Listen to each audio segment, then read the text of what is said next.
चलिए बच्चों स्टार्ट करते हैं आज का टॉपिक जो है वैद्युत रसायन श्रेणी। चलिए देखते हैं क्या है। विभिन्न धातुओं को उनके मानक इलेक्ट्रोड के विभवों के क्रम से रखने पर जो श्रेणी प्राप्त होती है उसे धातुओं की वैद्युत रासायनिक श्रेणी कहते हैं। उसे क्या कहते हैं भैया? धातुओं क्या कहते हैं? धातुओं की वैद्युत रासायनिक श्रेणी कहते हैं। हमने कहा मानक इलेक्ट्रोड विभव क्या होता है। इससे पहले वाली क्लास में मैंने बताया था मानक इलेक्ट्रोड विभव का मापन कैसे करते हैं और किसके सापेक्ष में करते हैं। जो मानक इलेक्ट्रोड का विभव है वो हाइड्रोजन इलेक्ट्रोड के सापेक्ष में किया जाता है। ठीक है, जिन लोगों ने वो वीडियो नहीं देखी वो जा करके देख लें तो अच्छे समझ में आएगा कि किसी भी धातु का मानक इलेक्ट्रोड विभव कैसे निकाला जाता है। चलिए आगे बढ़ते हैं। टॉपिक है वैद्युत रासायनिक श्रेणी के लक्षण। क्या भैया लक्षण? इसके क्या क्या लक्षण होते हैं? पहला है रासायनिक सक्रियता घटती। अब देखते हैं पहले वैद्युत रासायनिक श्रेणी देख लेते हैं। क्या देख लेते हैं भैया? जरा देखिएगा, ये है आपकी वैद्युत रासायनिक श्रेणी। आपको दिख रही होगी, उम्मीद है अच्छे से दिख रही है बच्चों। ये है वैद्युत रासायनिक श्रेणी, बिल्कुल दिख रही होगी आप लोगों की। वैद्युत रासायनिक श्रेणी क्या होती है? अब देखिएगा क्या होता है। वैद्युत रासायनिक श्रेणी क्या हो गया? उनके अपचयन विभव के आधार पर, यानी कि मानक इलेक्ट्रोड के विभव के आधार पर एक श्रेणी बनाई गई थी। कैसे? इंक्रीजिंग ऑर्डर में। जैसे देखो सबसे कम, फिर उससे कम, फिर उससे कम, उससे फिर कम कम, मतलब धीरे धीरे बढ़ते हुए क्रम में क्या एक सीरीज बनाएगी। देखो जितनी माइनस की वैल्यू बड़ी होगी उतनी वैल्यू क्या होती है? वो छोटी होती है। भाई जितना कर्जदार जो होता है अधिक लोन लेता है वो क्या होता है? उतना ही ज़्यादा क्या होता है? गरीब होता है। गरीब मतलब क्या है कि उसके पास कम धन होता है। तो यही चीज़ है, माइनस का क्या है उसके पास? माइनस संख्या जितनी बड़ी होगी वो उतना ही क्या होगा?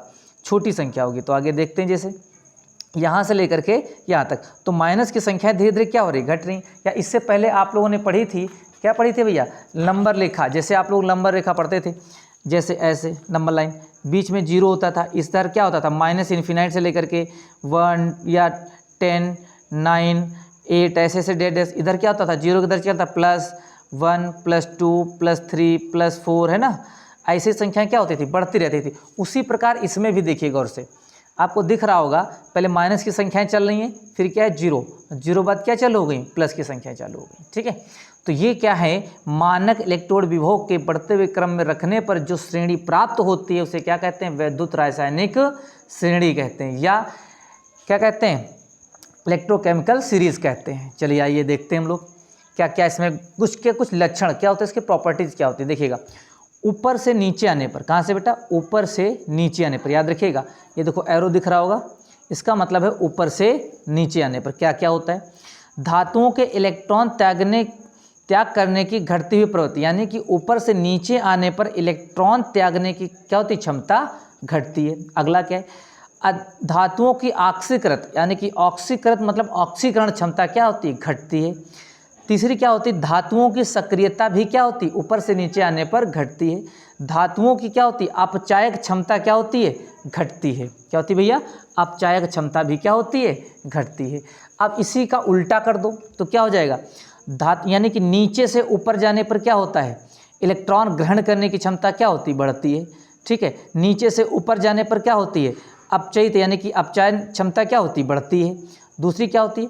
नीचे से ऊपर जाने पर क्या होती है बेटा? सक्रियता बढ़ती है। ठीक है, ऊपर से नीचे आने पर क्या होती है? घटती है। तो नीचे से ऊपर जाने पर क्या होगी? बढ़ती है। धातुओं की क्या अपचायक क्षमता, नीचे से ऊपर जाने पर क्या होगी? अपचायक क्षमता बढ़ती है। तो बस ये पॉइंट आपको 4 याद हैं, तो नीचे से ऊपर, ऊपर से नीचे करते रहो, चारों पॉइंट क्या हो जाएंगे? आसानी से हो जाएंगे। यही 4 इसके क्या हैं? लक्षण हैं। चलिए और एक और देख लेते हैं जो आपको लिखे गए हैं बढ़िया आराम से। सीरीज तो देख ही रहे होंगे ना, लिथियम है, पोटेशियम है, बेरिलियम है, सीरियम है, कैल्शियम है, मैग्नीशियम, ये सब क्या है? एक सीरीज है। इनको क्रम में क्या क्या रखा गया और किसके सापेक्ष मान के रखा जाता है? वो आपका क्या है?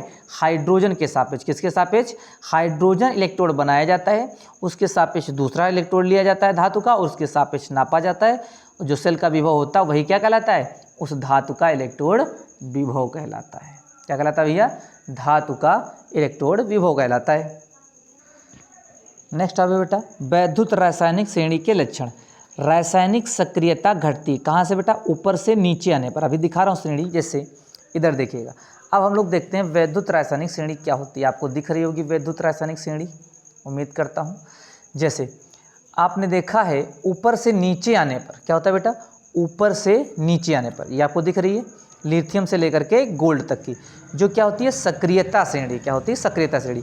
इनको किसके आधार पर रखा गया है, इनके मानक इलेक्ट्रोड के विभव के बढ़ते हुए क्रम में रखने पर जो श्रेणी प्राप्त होती है उसे क्या कहते हैं, वैद्युत रासायनिक श्रेणी कहते हैं। जैसे आपके सामने दिख रहा होगा, अभी बताऊंगा अच्छे से कैसे निकालते हैं, इस पर कैसे क्वेश्चन होते हैं। बहुत अच्छे अच्छे क्वेश्चन है जो बहुत ही पेपर की दृष्टि से क्या है इंपॉर्टेंट है, जो कहीं ना कई बार क्वेश्चन में पूछे गए हैं। और आप अगर ये वैल्यू नहीं भी याद है फिर भी आप थोड़ा थोड़ा गेस लगा करके क्वेश्चन को आसानी से क्या कर सकते हो, सॉल्व कर सकते हो। चलिए देखते हैं पहला पॉइंट क्या क्या है, जरा देखते हैं हम लोग। पहला आपका पॉइंट क्या है, क्या होता है, रासायनिक सक्रियता घटती। ऊपर से नीचे आने पर क्या होती है, रासायनिक सक्रियता घटती है। धन विद्युतीय लक्षण भी घटते हैं ऊपर से नीचे आने पर। धातुओं का इलेक्ट्रॉन त्यागने का क्रम भी क्या होता है, ऊपर से नीचे आने पर घटता है। और क्या क्या होता है भैया देखिएगा, जिन धातुओं के मानक अपचयन भी हो, यानी कि जो आपके पोटेंशियल आपकी जो दिए होते हैं, ये आपको दिए हैं ना, ये जो दिए हैं, जिन धातुओं के मानक अपचयन विभव का मान हाइड्रोजन के सापेक्ष ऋणात्मक होता है। किसके सापेक्ष भैया, हाइड्रोजन।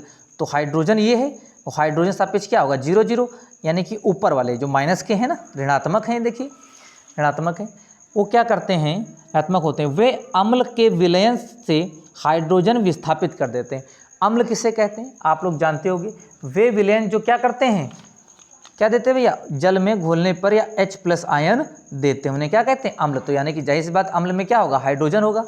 तो हम क्या कह रहे हैं, इसमें क्या करते हैं, अम्ल के विलयन में, अम्लों के विलयन में हाइड्रोजन क्या कर देते हैं, विस्थापित करते हैं। कौन, जो कहाँ है, हाइड्रोजन के सापेक्ष ऋणात्मक हैं, ऊपर वाले सब क्या करेंगे, हाइड्रोजन को विस्थापित कर देंगे, लेकिन धनात्मक वाले क्या कर पाएंगे, नहीं विस्थापित कर पाएंगे।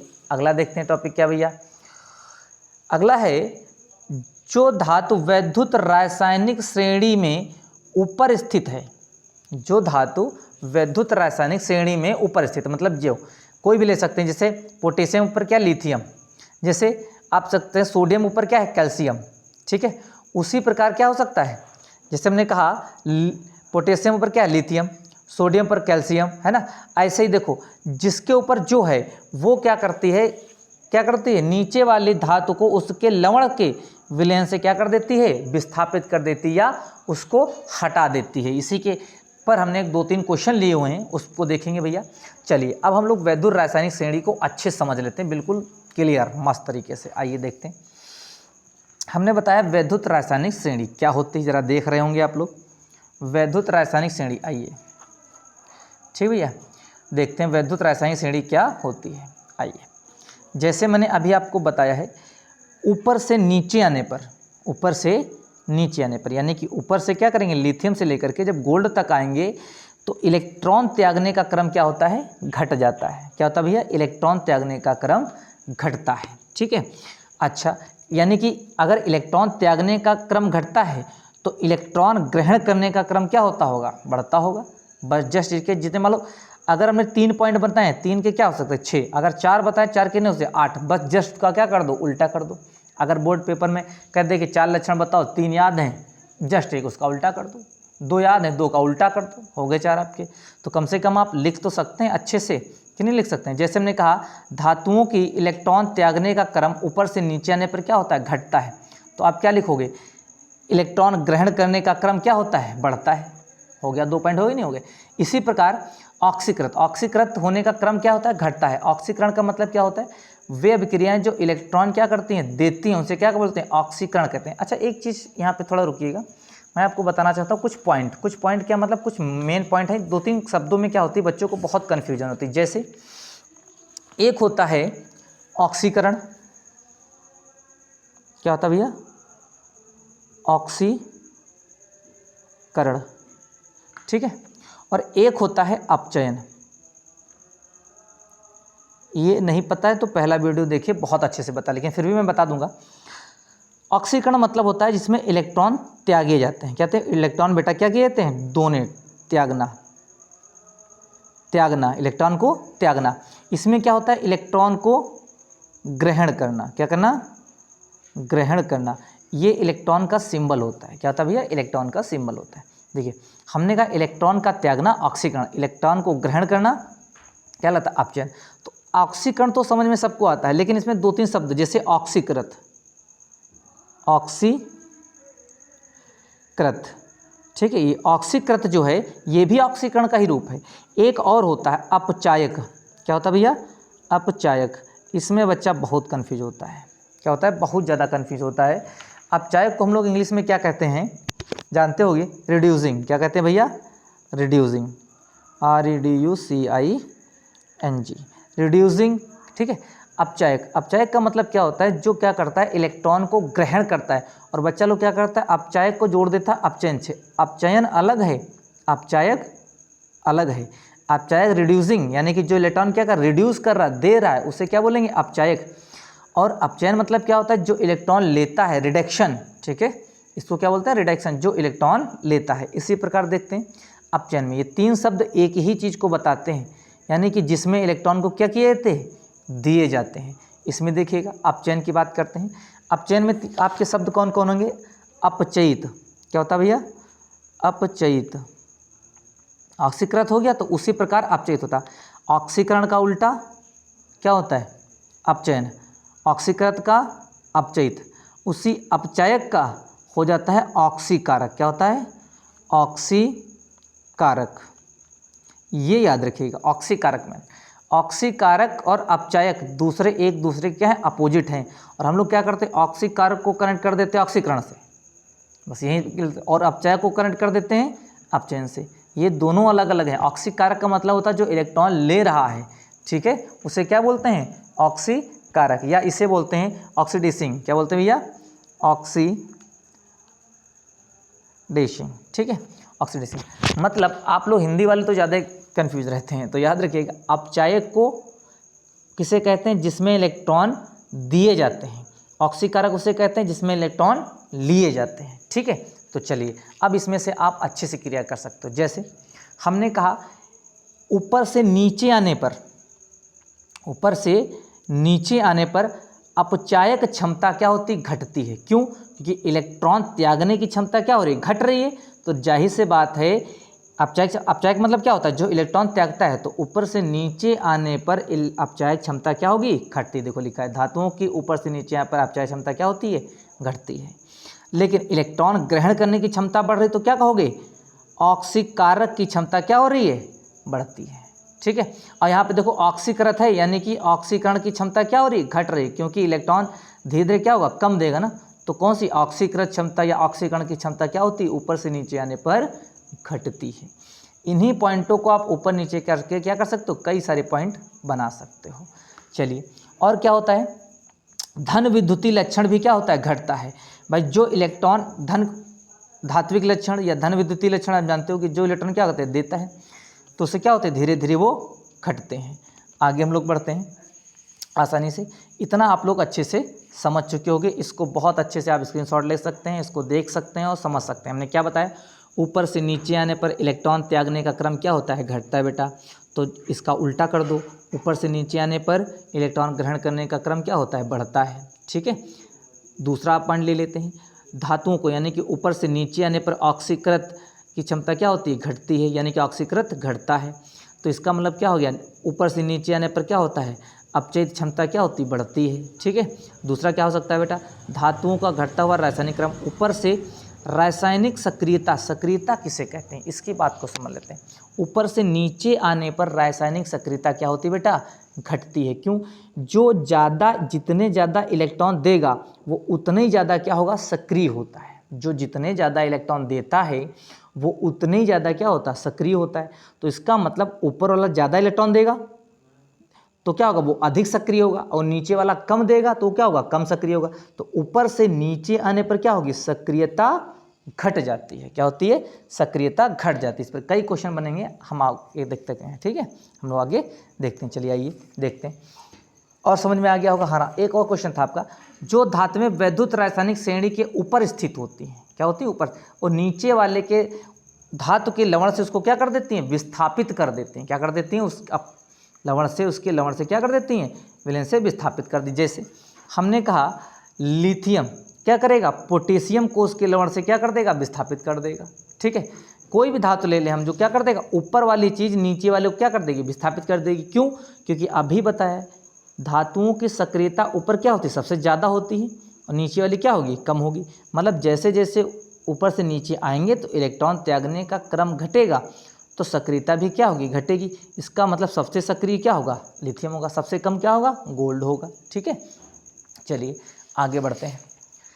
इसके आगे हम लोग देखते हैं कुछ क्वेश्चन। ठीक है, आइए। और हाँ, ये भी क्वेश्चन, जिन धातुओं में मानक अपचयन विभव मानक हाइड्रोजन विभव के सापेक्ष ऋणात्मक होता है, वो क्या करता है, अम्लीय विलयन से क्या होता है, हाइड्रोजन को विस्थापित कर देता है। जैसे कि देख रहे होंगे हाइड्रोजन क्या कर देता है, विस्थापित कर देता है। जैसे देख रहे हैं ये हाइड्रोजन विभव है, इसके साथ हाइड्रोजन के सापेक्ष, इसके साथ ऊपर वाले, भाई ऊपर वाला क्या करेगा, नीचे वाले को विस्थापित कर देगा। कोई भी ले लो तो हाइड्रोजन क्या कर देगा, विस्थापित कर देगा, लेकिन नीचे वाला ऊपर वाले को विस्थापित नहीं कर पाएगा। ठीक है, चलिए आगे देखते हैं। जैसे हम लोग आइए, कुछ आपकी क्या है टॉपिक्स हैं, देखते हैं।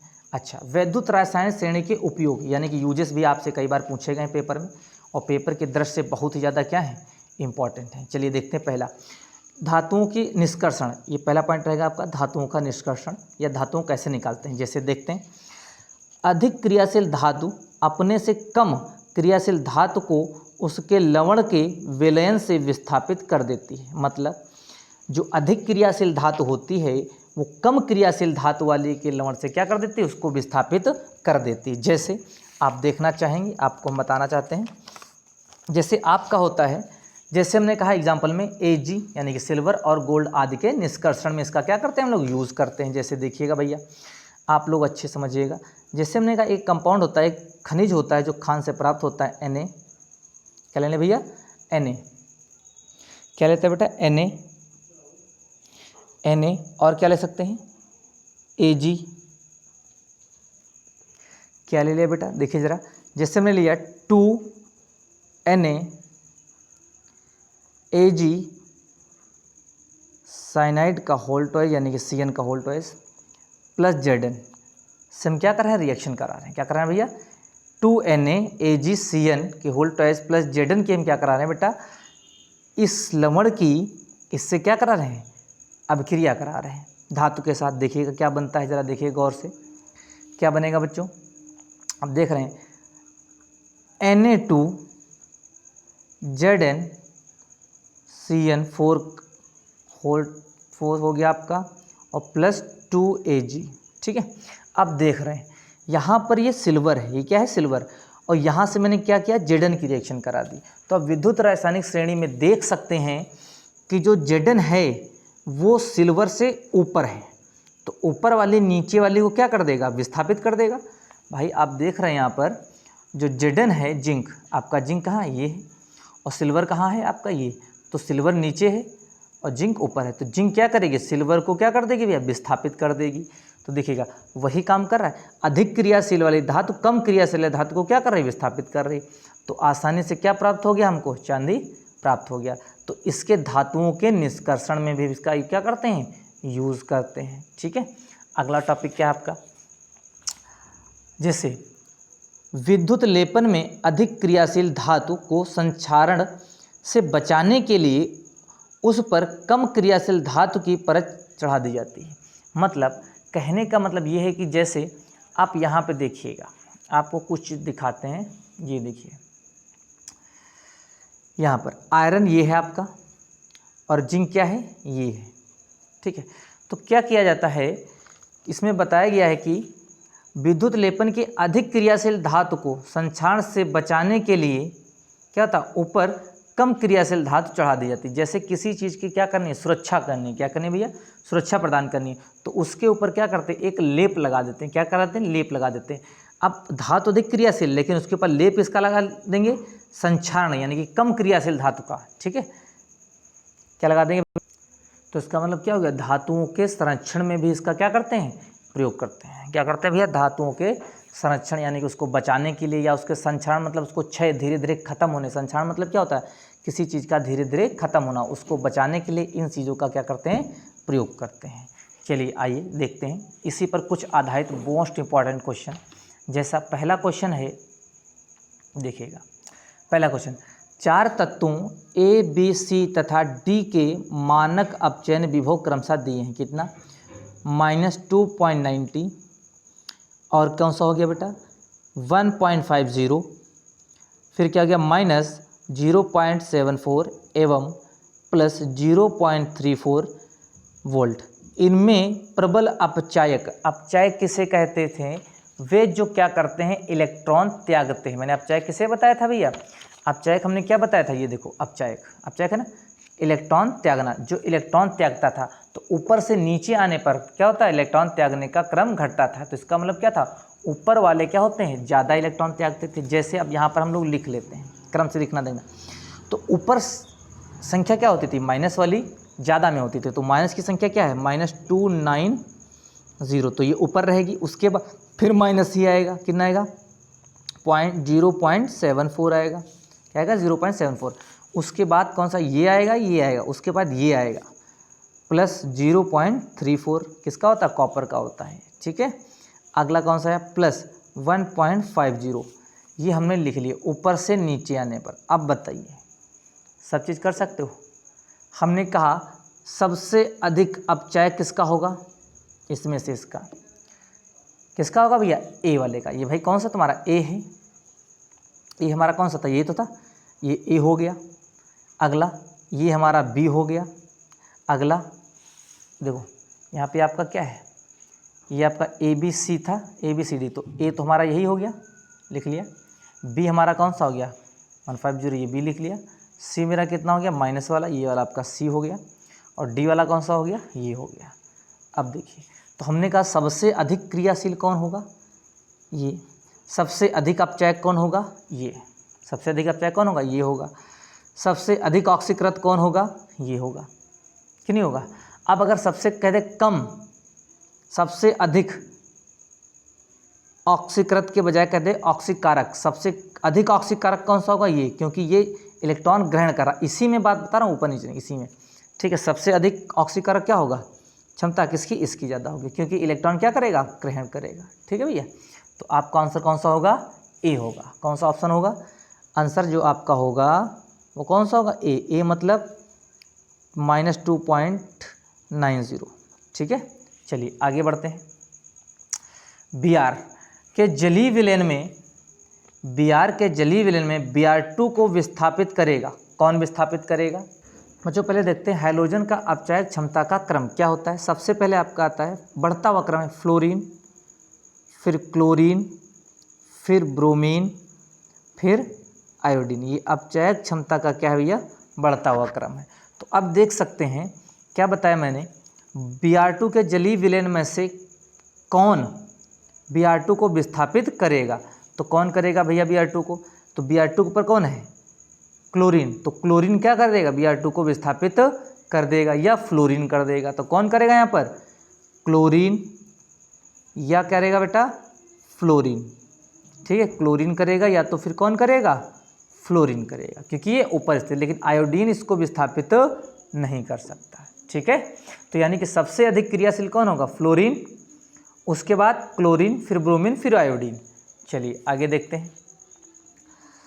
नेक्स्ट क्वेश्चन है, CuSO4 के विलयन में लोहे की छड़ डालने पर विलयन का नीला रंग धीरे धीरे गायब क्यों हो जाता है। क्योंकि अब देखो, इसी क्वेश्चन को लिखना है पेपर में, तो कैसे लिखोगे, CuSO4 के विलयन में लोहे की छड़ डालने पर, लोहे की छड़ डालने पर क्या होता है, विलयन का नीला रंग धीरे धीरे गायब हो जाता है, क्योंकि विद्युत रासायनिक श्रेणी में, कहाँ भैया, विद्युत रासायनिक श्रेणी में जो है आयरन का स्थान कॉपर से क्या है, ऊपर स्थित होता है। आयरन का स्थान कॉपर से कहाँ स्थित होता है, ऊपर स्थित होता है। इसलिए क्या कर देता है, विस्थापित कर देता है। जैसे देखिएगा, हमने क्या कहा, आयरन का स्थान कॉपर से कहाँ होता है, ऊपर स्थित। ये आयरन रहा और कॉपर कहाँ रहा, ये।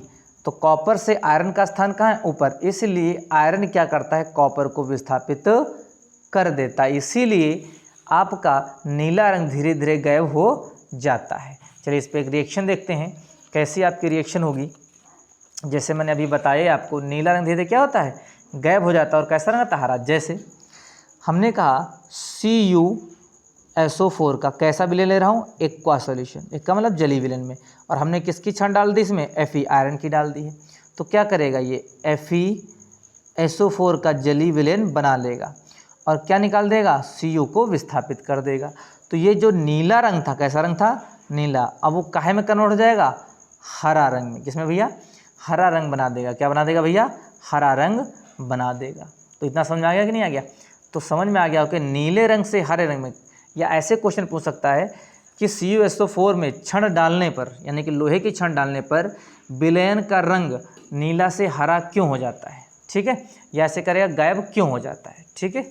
चलिए आगे देखते हैं अगला टॉपिक। अगला आपका क्वेश्चन क्या भैया, देखते हैं जरा।